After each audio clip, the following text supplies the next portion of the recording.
কখনো সত্যিকারের ভূত দেখেছেন? আমি কিন্তু দেখেছি। আজকে আপনাদের সেই ভূতের কাহিনী শোনাবো।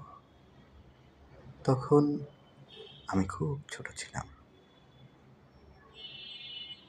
ক্লাস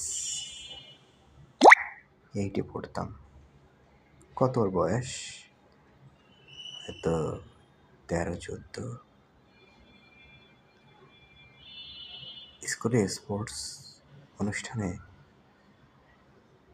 অনেক রাত পর্যন্ত অনুষ্ঠান হয়েছিল।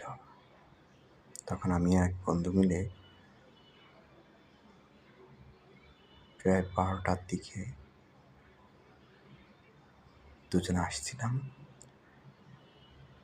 আর আসার সময় আমাদের একটা নদী পার হতে হয়।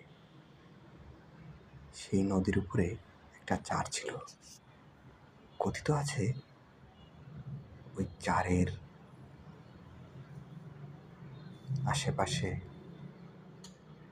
অনেকে ভয় পেত, অনেকে অনেক কিছু দেখেছে। চারের উপরে যে গাছটা, ওইখান থেকে অনেকে ভয় পেয়েছে। কিন্তু আমাদের একটু সাহস বেশি ছিল। আমরা যখন চার পার হওয়ার জন্য চারের উপরে উঠি, তখন দেখি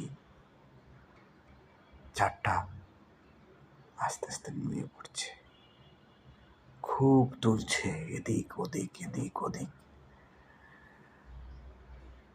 আমাদের তো তখন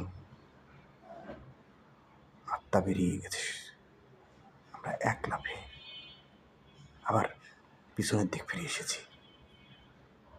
তারপরে পাশে একটা বাড়িতে বসলাম। আমাদের তো খুব খারাপ অবস্থা। এই অভিজ্ঞতা কোনোদিন ভুলতে পারিনি।